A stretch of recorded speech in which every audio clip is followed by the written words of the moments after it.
try and renegotiate for a better deal with our current team, or approach someone else. Well, hello everyone and welcome back to another video of the F1 2020 Driver Career Mode Ferrari, episode number 73 today for the British Grand Prix at the most painful track in this game. Now, first of all, if you of course haven't missed any of the previous videos, then I recommend go and check them out. We're going to, while I quickly talk, I'm going to mention I'm going to renegotiate with Ferrari, by the way, until the end of the season. But yes, before I get on, if you have not yet subscribed, then please do. Hit the big red button on the video. It massively helps me out in sustaining the channel. I am trying to get to 500 subscribers before F1 2021 comes out. We're currently on 403, so if you have not yet subscribed, then please do. Massively helps me out, as I said. But yes, so we've renegotiated with the Ferrari as we expected. We also purchased a perk as well, so that's going to give us more R&D points, which is good because these R&D upgrades are not cheap. They're almost 3,500 resource points. Now, as I struggled in the previous episode at Austria, the car does not seem that great compared to Red Bull and Mercedes, so we've purchased a front downforce upgrade as we go now on screen for a little around Japan short in one of the McLarens. I can't quite remember which one it is. I'm sure somebody who has the eagle eye for which car is which will be able to tell me. We only crossed the line with 3 seconds left to go as well. Japan really isn't, it's not my best circuit for speed for me personally, but yes, moving on then, we do of course have upgrades that have put us a little bit ahead of Mercedes and Red Bull, but as we saw at the previous 2 Grand Prix, the pace really is not there compared to those 2 teams, so that line is complete and utter rubbish, basically. Renault have got themselves back in front of Williams as well. That's worth noting. McLaren have brought a bigger upgrade to try and escape the lower edges of the midfield, although compared to Racing Point, who are behind them, they've actually done a lot better. So here we are at the track of pain for qualifying, and if anybody's dreaming of about a top 10 qualifying, then you'd be completely and utterly mistaken, because we're down in P12. So this is the fastest lap. Then we're behind a Haas, not really catching it in a straight line or behind it, which just shows, even though the Haas is the slowest car on the grid by some far margin in this career mode of ours, we're still not making any rounds on, even though this is such a flying circuit. Maggots and Beckett, I don't know if anybody else is having this issue, but I find that the Ferrari jolts. I don't know if it's certain upgrades we got on, but it jolts forwards under braking into certain corners. I don't know if it appears on screen quite much, but definitely when I'm driving, it's definitely noticeable into certain corners. So that I think is where I'm losing a lot of time, but we've maxed out the brakes, and it's only just a poor last corner as well. But it is enough, ladies and gentlemen, for a top 10 start. Wow. I mean, to be fair, 9th place Leclerc is 6/10 away, but and Vettel is just over a second faster than us, but yeah, I mean, Vettel looks 5th. I mean, if that's where the car should be, then we'll have to wait and see what we can do. See if we can get nearer with our better race pace. Let's see what we can do from 10th on the grid. It's time for the British Grand Prix. I expected a better session, but these things happen from time to time. Try to make up for it in the race. Great Britain then, one of only 2 countries to have held a Grand Prix in every single year of the Formula One World Championship.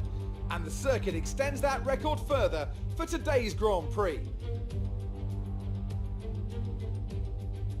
The 3.6 miles of the Silverstone circuit in Great Britain is hallowed ground to the Formula One faithful.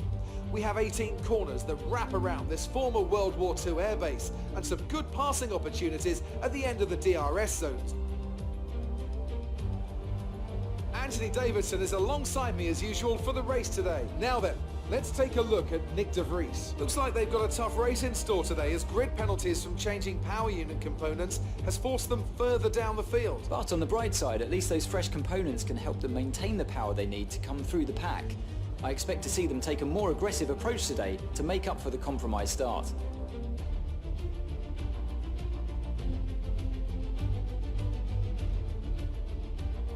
Before we begin, let's take a quick look at the grid lineup for today's race. Alexander Albon put in a great lap yesterday and he'll start from pole position, and Max Verstappen lines up alongside. Considering the rest of the grid, we have Sainz, Bottas, Sebastian Vettel and Gasly, Magnussen, Norris, a Ferrari and Esteban Ocon, Stroll, Giotto, George Russell and Kvyat, Joe, Latifi, Antonio Giovinazzi and Nobuharu Matsushita. Leclerc, they've taken a grid penalty, and Nick de Vries. Which of these talented drivers will come out on top today?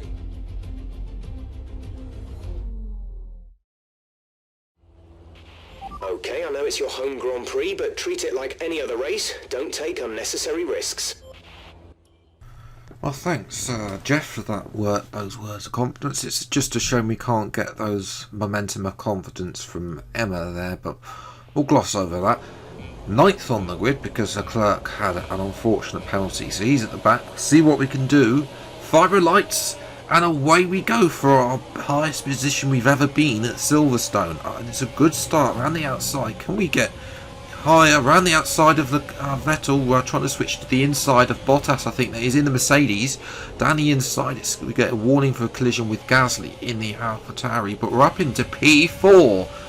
And then, of course, the top three are blown away. I mean, bye-bye leader championship. It's been nice knowing you. As Gasly is now all over the back of us, trying to get past us, really. We're going to have to put all of the Yarno Trilly side by side through Maggots and Beckett's. We're going to squeeze them out in the third part of that corner. And that was so close to being race over. No points, but we fought hardly and we do retain P4 there ahead of Gasly and Vettel. But now Gasly and Vettel, they're getting close. They got DRS down the Wellington Straight. We're going to defend from Vettel, and Vettel has got in front of Gasly now.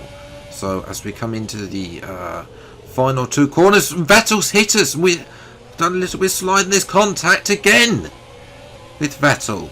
Dear, oh dear, this is this the start of a Ferrari civil war? I mean, Vettel should be my rear gunner. He's way behind us in the championship. He's hit us twice there. What does he think he's doing? Check your MFD for a strategy option. Anyway, I mean, we're just going to have to soldier on. Fortunately, we got no damage. Well, apart from the fact that Sainz has moved ahead. We need to come in though, because the tyre, our tyres have gone completely. The front left is overheating quite badly. It's like it's been put in an oven basically. So, and this pit lane is just one of the worst pit lanes on this game as well. It's so slow as well. And 2.5 second stop, not bad from Ferrari. I mean, it could be worse. Knowing Ferrari, it could be worse. These mediums should be able to comfortably take us to the end of the race. It's only a 25% race, and we should be able to go faster on them. But whether or not that will be fast enough for the likes of Gasly, Vettel, Bottas, Magnussen and co. that we were racing with, we'll have to wait and see. Jump to lap 8 now. We've set a new personal best, a second faster than our previous time. But it's not enough. We're coming out side by side with Lando Norris. We're going to take the outside into turn 2, I think that is, and we retain the inside going on to the hangar straight, and we'll have DRS on Bottas. Can we get Bottas? We need to get in front of Bottas. He's a championship rival technically, although he hasn't really been very consistent so far, but we can't get Bottas, and surely now Bottas is going to sail off into the sunset. We're going to try and get the better exit onto the old start finish straight.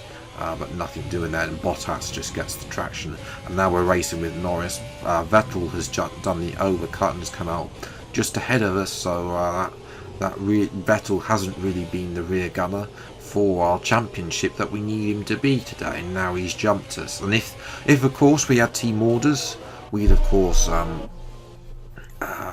order him to ask the team to let him buy for the championship. Lando Norris unfortunately had a little bit of contact with us at turn 2, so he had to come in. Oh no. Well, this race is gone from bad to worse because Max Verstappen is out, and this is giving Carlos Sainz even more points because he's going to be in second now instead of third. So at this point, the end of the race, I was quite annoyed with how things had turned out. It's only P7, but it could have been a podium. What a disappointing and disastrous day. Contact with Vettel, yeah, it just was definitely not a good race from our perspective in all the championship. So yes, and we actually fell, well, quite a long way behind Gasly. The pace just isn't there. I did forget to load my alternative stretch setup, which may or may not have given me a little bit more pace, but that's not enough, I'm sorry. Compared to the rest of the AI, it's just not enough. And Verstappen retiring really does not help us because it gives Sainz now a 13-point lead. Well, we'll see what we can do. I mean, Verstappen has a similar gap to Hamilton in real life, so can we get back at Carlos Sainz? Next race is Hungary. That's going to be difficult for us. Vettel, well, P7, he's nowhere near in the championship fight, and he's just... Bad luck today. That must be incredibly disappointing. You've been overtaken in the championship. Are you feeling the pressure? No comment from there, of course, to that annoying woman. As we come to back then for R&D, we do have enough for the rear downforce upgrade. Unfortunately, due to the timing, it's going to come in for the Belgian Grand Prix. To be fair, we don't really need it at Hungary anyway, so I'm going to put that on the car. It will come in for Belgium, and then I'm going to save up for that weight reduction upgrade. So both of those should be coming in shortly. The good news is the front downforce ones just come in as well, so that will be ready for Hungary. And then that will be it. I imagine there may or may not be a reset though on the Aero and Sashi side because of our upgrades. Powertrain wise, we're close to getting that other major upgrade as well. So that's going to help us in the fight against Mercedes, because Mercedes have had the fastest power unit for quite some time in a straight line. Basically, the only thing that I'm really slightly worried about is the energy store. That's the only one I'm going to have to look out for. But bearing in mind we've only got 7 rounds to go, I don't think it should be a problem. So I don't think we're going to have to take a grid penalty for the first time in this series in a season, which is good. But on the negative side, next up is Hungary. Sainz has got, well, since the Dutch Grand Prix where we won, he has not finished below second, even though Albon now is also closing in after winning 3 races in a row. He's still a little bit fair behind, and obviously we need a good result at Belgium. I haven't had a win at Belgium on this game yet, so that will be something to look out for. We did finish second to Esteban Ocon back in season 3 at Italy, so hopefully I'll be targeting victory at Belgium and Italy, and hopefully that will put us back in the game. And then we'll have to wait and see what we can do at Singapore, Japan. Bearing in mind Leclerc did technically win in this car at Singapore until the game glitched. But yes, if you have enjoyed this video of the F1 2020 driving career mode with Ferrari, then leave a like, subscribe to the channel for you see plenty more episodes as and when they come out. But until the next video, or next time, take care, thanks so much for watching, enjoy your day, and goodbye.